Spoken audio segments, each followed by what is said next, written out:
το χόμπι των ερπετών, τον οποίο θέλω να μου πεις και εσύ τη γνώμη σου, το πώς το βλέπεις τα τελευταία χρόνια. Θεωρώ ότι το χόμπι μας σε σύγκριση με μια πενταετία εξελίσσεται αρκετά γρήγορα.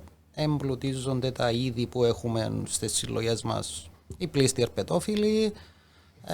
Γενικά ανεβήκαμε νομίζω επίπεδο που την τελευταία πενταετία. Με έναν από τα θέματα που κρούζει που λαρούμε. Απονεμένο θέμα. Το θέμα το πονεμένο, το οποίο πρέπει να το πούμε ρε φίλε, πρέπει να πούμε τις γνώμες μας, και εγώ, και εσύ, αλλά και ο υπόλοιπος κόσμος που ασχολείται με το χόμπι μας. Είναι καινούργια νομοθεσία, η οποία περάστηκε από το Φεβρουάριο του 2021. Βασικά νομίζω ότι για όλους μας ήταν λίγο σοκ, λίγο απογοήτευση, να το πω στην αρχή μόλις το έμαθαμε.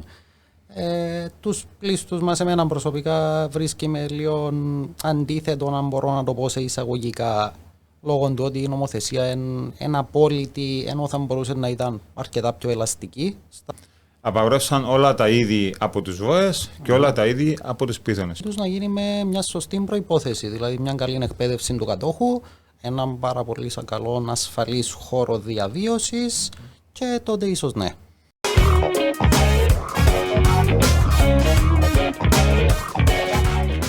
Ερπετοκουβέντες, podcast νούμερο 1, καλώς ορίσατε, και έχω την τιμή να έχω στην παρέα μου έναν πάρα πολύ καλό φίλο, τον Σταύρο Ονουφρίου, ο οποίος επαγγέλλεται στο επάγγελμα του κτηνίατρου. Σταύρο μου, καλώς όρισες. Καλησπέρα, ευχαριστώ για την πρόσκληση. Τιμή μου που είμαι παρόν στο πρώτο επεισόδιο. Τίποτε ρε φίλε, να σε καλά. Εντάξει, εννοείται ότι το πρώτο επεισόδιο, να σου πω την αλήθεια, σκέφτομαι πάρα πολλά καλά ποιον να καλέσω, διότι ξέρουμε αρκετόν κόσμο.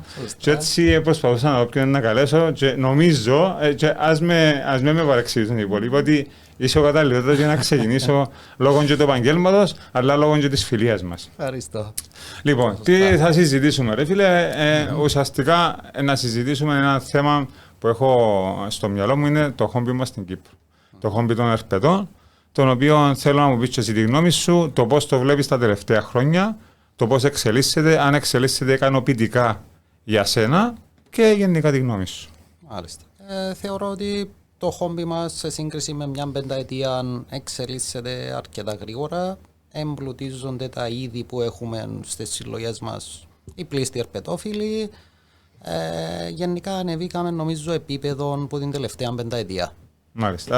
Άρα πριν την τελευταία πενταετία, νομίζεις ότι ήμασταν πολλά πιο κάτω γενικά, την τελευταία πενταετία δηλαδή ανεβήκαμε επίπεδα πολλά σε σύγκριση με πριν? Θεωρώ ναι, λόγω του ότι τουλάχιστον αρχίσαν ο κόσμος να ενημερώνεται καλύτερα, να παρέχει καλύτερη διαβίωση στα ζώα του και να γίνονται και κάποιες γέννες, κάποιες αναπαραγωγές των ζώων, που σημαίνει όντως είμαστε σε πιο καλό επίπεδο. Εντάξει, όμως για να υπάρξει μια καλή διαβίωση στα χέρια κάποιων ιδιοκτητών ερπετών, πρέπει να υπάρχει και μια ενημέρωση. Έτσι.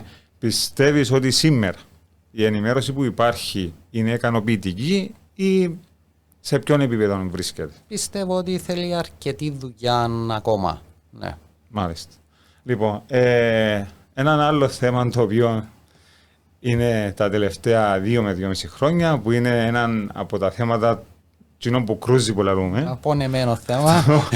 Το θέμα το πονεμένο, το οποίο πρέπει να το πούμε ρε φίλε, πρέπει να πούμε τις γνώμες μας, και εγώ, και εσύ, αλλά και ο υπόλοιπος κόσμος που ασχολείται με το χόμπι μας. Είναι καινούργια νομοθεσία, η οποία περάστηκε από το Φεβρουάριο του 2021 και από το Φεβρουάριο του 2023 φέτος δηλαδή, ολοκληρώθηκε με την απαγόρευση πώλησης ορισμένων ειδών από τα καταστήματα κατοικιδίων ζώων. Θέλω να μου πεις, έχεις αρκετά να πεις, θέλω να μου πεις τη γνώμη σου καταρχήν για το συγκεκριμένο και να πούμε και κάποιες λεπτομέρειες μετά. Βασικά νομίζω ότι για όλους μας ήταν λίγο σοκ, λίγο απογοήτευση, να το πω στην αρχή μόλις το έμαθαμε. Τους πλήστους μας, εμένα προσωπικά βρίσκει με λίγο αντίθετο, αν μπορώ να το πω σε εισαγωγικά, λόγω του ότι η νομοθεσία είναι απόλυτη, ενώ θα μπορούσε να ήταν αρκετά πιο ελαστική στα όρια του φυσιολογικού. Δηλαδή, έμπηκαν κάποια ζώα, ας πούμε, τα οποία χρόνια σε παγκόσμια αγορά, χρόνια κατοικίδια, ας πούμε, βλέπεις ότι δεν είχαμε ποτέ περιστατικό κάποιο σοβαρό που τούν τα ζώα και έρχονται ξαφνικά και απαγορεύεται μας η αναπαραγωγή, η πώληση κτλ. Και τούτον πιστεύω απογοήτευσε πάρα πολλούς ερπεδόφιλους. Ένα άλλο θέμα είναι ότι λέγεται ότι θα μπορούσαν να είναι πιο ελαστικοί υπό ποια έννοια. Που την έννοια ότι απαγορεύσαν όλα τα είδη από τους βόες και όλα τα είδη από τους πίθωνες. Και όταν όλα τα είδη, όλα τα είδη. Δηλαδή από σαν μποά, το οποίο είναι στα 50 εκατοστά, το οποίο αντιλαμβάνεσαι ότι δεν μπορεί να σου προκαλέσει ακόμα και να σε δαγκώσει που ζω ρε φίλε, τα ζώα δαγκώνουν. Είτε σκύλος είτε γάτος, ζω. Δαγκώνουν όλα τα ζώα. Δεν να κρυφκούμαστε πίσω από το δάχτυλο μας. Όμως ένα σάντμπαν μπορεί να σου κάνει απολύτως τίποτα. Τώρα από την άλλη υπάρχουν οι δικτυωτοί πίθωνες οι οποίοι γίνονται 8-9 μέτρα.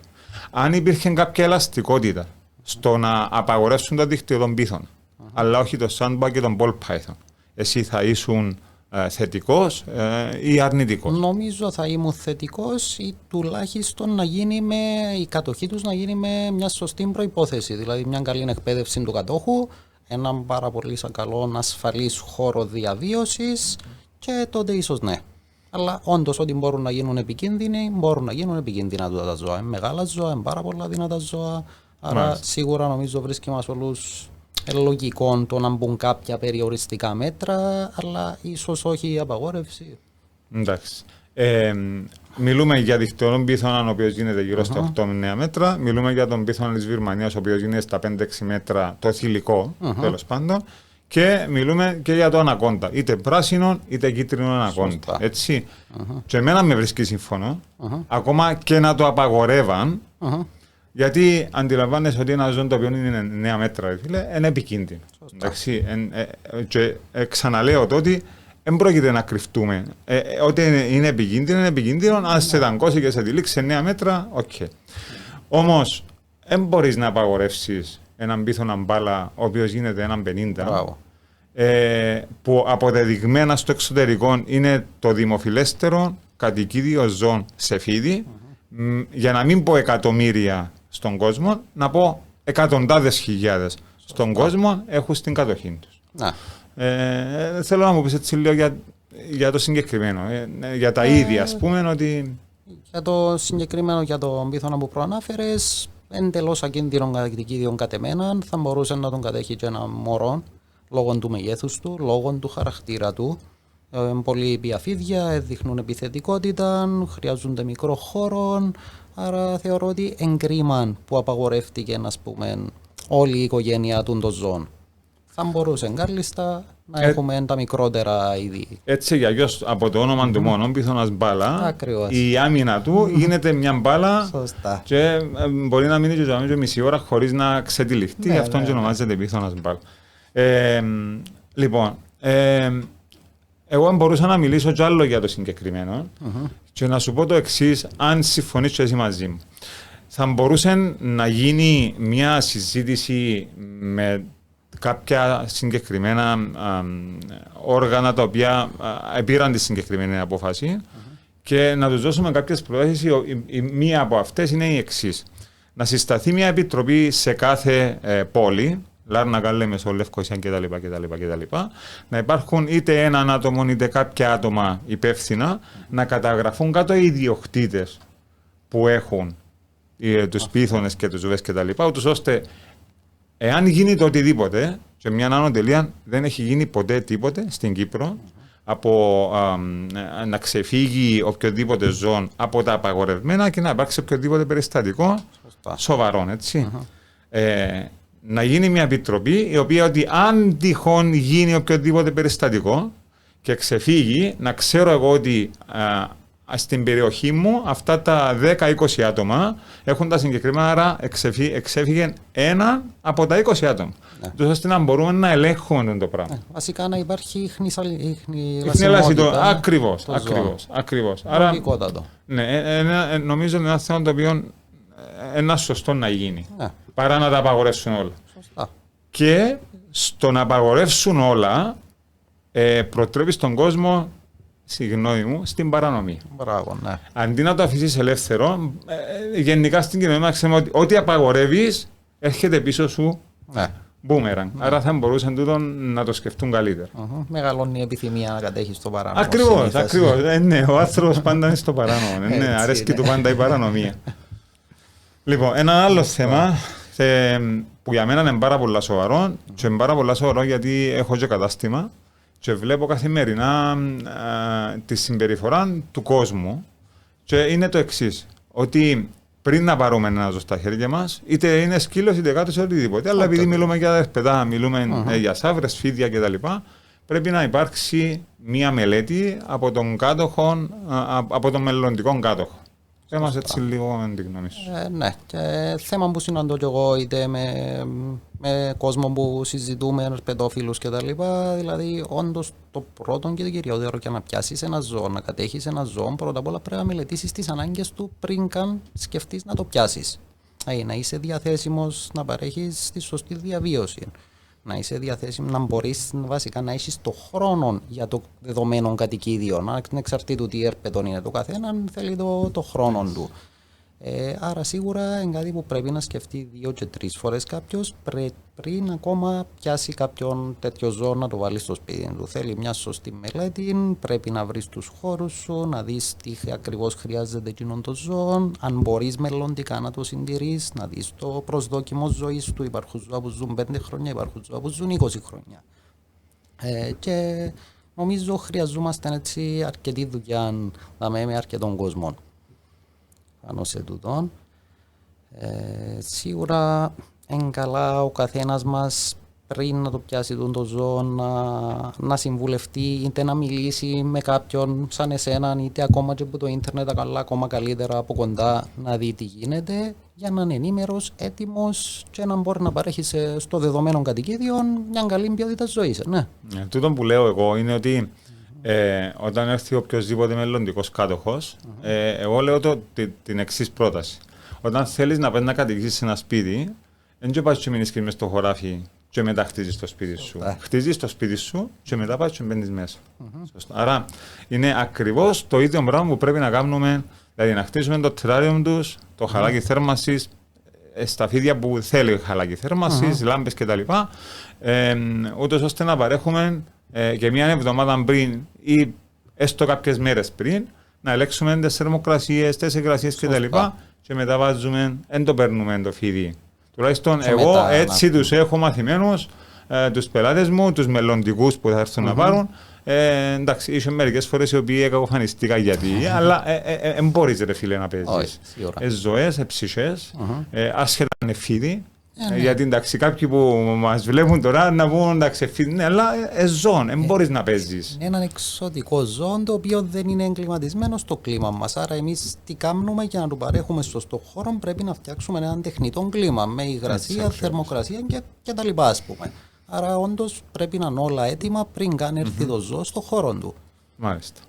Λοιπόν, θέλεις να πούμε κάτι άλλο, δεν ξέρω, νιώθεις ότι θέλεις να πεις κάτι άλλο για την νέα νομοθεσία. Πέμας για την νέα νομοθεσία. Εσύ, δεν ξέρω αν θέλεις να πεις κάτι άλλο. Σίγουρα, θέμα που χαίρει πολλή συζήτηση. Τους πλήστους μας ήβρε μας αντίθετους, αν μπορώ να το θέσω έτσι σε εισαγωγικά, το θέμα ότι... Σταύρο μου, είναι σε εισαγωγικά ρε φίλε.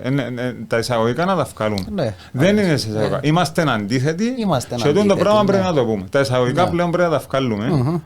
Γιατί και στη ζωή μας πρέπει να τα βγάλουμε. Όχι μόνο, να σου το πω λίγο έτσι, έξω τα εισαγωγικά. Είμαστε αντίθετοι. Εντάξει, και συγγνώμη που σε διακόπτω, αλλά δεν υπάρχει καμία επιστημονική, τεκμηρωμένη μελέτη η οποία να αποδεικνύει ότι οι πίθωνες και οι βόες μπορούν να προκαλέσουν οποιοδήποτε κακό στη βιοποικιλότητα του τόπου μας. Και μα έτσι αλλιώς δεν μπορούν να κάνουν αναπαραγωγή. Ούτε αναπαραγωγή, ούτε να επιβιώσει ένα χρόνο. Ακριβώς. Ειδικά τούντες ημέρες που έχουμε τις θερμοκρασίες μας 40-45 βαθμούς, 2 ώρες ρε φίλε. Εντάξει, είπαμε για την νομοθεσία, είπαμε για την προετοιμασία, είπαμε για το χόμπι μας. Πες μας έτσι και λίγο για το δικό σου το επάγγελμα, η κτηνιατρική, το πώς θα πάει στην Κύπρο, το πώς βλέπεις τα... Την ιατρική στην Κύπρο τα τελευταία χρόνια μπορώ να πω ότι απογειώθηκε το επίπεδο του κτηνιατρούς.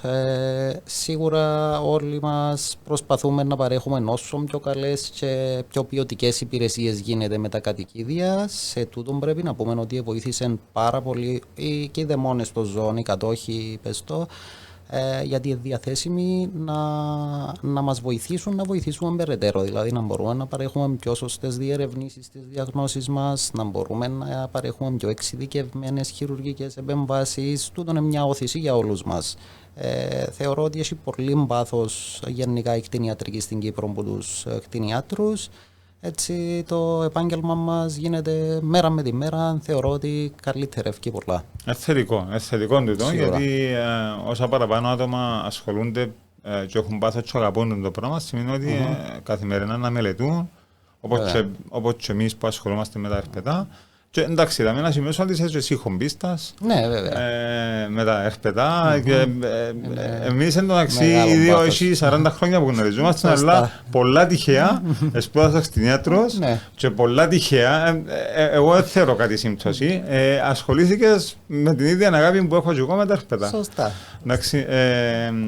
Άρα γι' αυτόν και είσαι σήμερα δάμε, για τους τρεις λόγους. Ότι είσαι κτηνίατρος που είναι πολλά σημαντικό, γιατί ξέρεις χιλιάδες πράγματα παραπάνω από μένα περί κτηνιατρικής.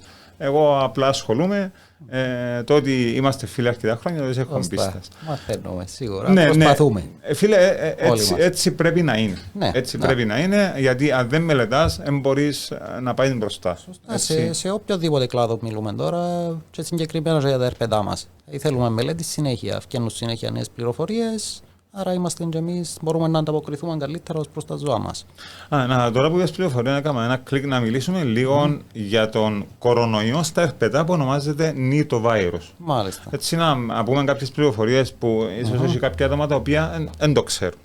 Ο οποίος ήρθε στην Κύπρο πρώτη φορά πριν πόσο καιρό, Σταύρο μου? Πριν περίπου ένα χρόνο, από ό,τι ξέρω, έκαναμε την πρώτη μας διάγνωση μέσω PCR test, ας πούμε. PCR test, στάληκε στο εξωτερικό, όπως ξέρω. Στη Γερμανία, σε εργαστήριο της Γερμανίας που θα μπορούσαν με αξιοπιστία να αποδείξει τη διάγνωση. Τα συμπτώματα τα οποία μπορεί να δει κάποιος χωρίς να ξέρει ότι είναι το βάριους είναι τα ίδια με την με το πνευμονικό είδημα ονομάζεται. Με μια πνευμονία, με μια πνευμονία του άνω αναπνευστικού. Respiratory infection ουσιαστικά που το ξέρουν οι περισσότεροι. Άρα δεν μπορείς να ξέρεις ότι είναι νιτοβάιρους. Εσύ μπορεί να νομίζεις ότι είναι respiratory infection, αλλά να είναι νιτοβάιρους. Τι χρειάζεται να κάνει κάποιος για να επιβεβαιώσει ότι είναι ο νιτοβάιρους ο ιός στο ερπετόν του? Βασικά να πούμε ότι πρώτα απ' όλα θα μπορούσαν να ασθενήσουν και σαύρες και έχει καταγεγραμμένα περιστατικά σε άγριες χελώνες. Αποδεδειγμένα. Τα ποσοστά όμως σε χελώνα και σε σαύρα είναι πολύ πιο κάτω, έτσι. Πολύ πιο κάτω και συγκεκριμένα το νίτοβάιρους είναι πάρα πολύ πιο επιρρεπής η οικογένεια τους πίθωνες παρά τα υπόλοιπα ζώα. Θα μπορούσαν και οι άλλες οικογένειες, και οι βόες να κολλήσουν και οι κολουβρίδες, αλλά οι πίθωνες είναι πιο επιρρεπείς, είναι πιο ευαίσθητοι στη δεδομένη ίωση. Τα συμπτώματα να μας πεις. Τα συμπτώματα, ως επιτοπλίστων αρχίζει με τα συμπτώματα της στοματίτιδας, δηλαδή σιαλωρέα, να έχουμε σάκια πηχτά συνήθως, να έχουμε αιμορραγία στα ούλα. Καθώς προχωρά στο κάτω μέρος του αναπνευστικού, τα ζώα μπορούν να παρουσιάσουν συμπτώματα πνευμονίας, δηλαδή να αναπνέουμε ανοιχτό το στόμα, να έχουμε συγκεκριμένους ήχους που ακούνται από το αναπνευστικό. Το σφύριγμα που κάνουν, απλά για να το συγκεκριμένο πίσω, είναι το σφύριγμα που μπορεί να ακούεις, μπορεί να είναι μικρό, αλλά μπορεί και να μεγαλώσει στον ιό ο οποίος είναι προχωρημένος. Βέβαια, ναι. Να κάνουμε μια παρένθεση, είναι ότι ο ιός προχωρά αναλόγως και του ανοσοποιητικού συστήματος του ζώου, δηλαδή ζώα τα οποία έχουν πιο χαμηλό ανοσοποιητικό σύστημα, πολύ πιο ραγδαία να τα επιδεινώσει και να τα σκοτώσει στο τέλος της μέρας, το πιο πιθανόν. Ζώα τα οποία έχουν δυνατό ανοσοποιητικό σύστημα, προχωρά πάλι ναι μεν ίωση, αλλά πιο αργά. Και δαμέ παίζει πάρα πολύ ρόλο το πώς έχουμε τα εκπαιδά μας. Δηλαδή, αν έχουμε σωστή υγρασία, σωστή θερμοκρασία, σωστό φαγητό στις συγκεκριμένες μέρες, πίθωνας ας πούμε 7 με 9 μέρες, βόας 10 με 15 μέρες κτλ. Λόγω της χώνευσης κτλ. Έχουμε έναν πολύ καλό ανοσοποιητικό σύστημα, ενώ με κάποιο ζώο το οποίο δεν το προσέχουμε, αν πάρουν τα δύο των ιών, το δεύτερο που είναι το ανοσοποιητικό σύστημα τόσο δυνατόν, είναι πολλά πιο ευάλωτο. Σίγουρα. Και επίσης τα ζώα τα οποία τρέφονται με ζωντανή ηλία. Δηλαδή, ένα φίδι που τα έτσι ζωντανά τροχτικά είναι πιο πιθανό να πιάσει αρκετά περισσότερα παράσιτα πρώτα απ' όλα και μετά και βακτήρια κατά το γεύμα του. Ένα ζώο το οποίο είναι κατεψυγμένο και ξεπαγώνει, οι πιθανότητες να κολλήσεις κάτι το θηρευτήν του το φίδι στην περίπτωση μας είναι μηδαμινές. Λόγω του πλήν 18 βαθμούς που σχεδόν σκοτώνουν τα πάντα, με πολλά μικρή πιθανότητα να υπάρχει κάτι να επιζήσει στους πλήν 18 βαθμούς. Εντάξει, αν οι αρουραίοι και οι ποντικοί όμως προέρχονται από κάπου που δεν γνωρίζουμε, αν είναι δικές μας αναπαραγωγές, πάλι μειώνουμε την πιθανότητα. Όμως αν πάρουμε από κάπου που δεν ξέρουμε, αυξάνουμε τις πιθανότητες. Ναι, και εμένα μια γνώμη μου είναι ότι πάντα δίνουμε κατεψυγμένο. Εκτός από το συγκεκριμένο που έχεις πει, υπάρχει πάντα δυνατότητα το δάγκωμα από τον αρουραίο ή τον ποντικό στο φίδι μας. Εντάξει, εγώ συγκεκριμένα έχω χάσει έναν πίθωνα Βυρμανίας πριν αρκετά χρόνια, ο οποίος είναι αρκετά μεγάλος. Έχω πικρή εμπειρία. Και άρα, ναι, είμαι υπέρ του κατεψυγμένου για τους λόγους που είπαμε. Μα και για τους λόγους του θυράματος. Δηλαδή, δεν περνά τούτον το στρες, ο αρουραίος, ο ποντικός, το κουνέλι, μπες στο ότι να ταΐσεις, ας πούμε, μπορεί να το βάλει ζωντανό στο φίδι. Και ηθικά πιο σωστό, θα έλεγα.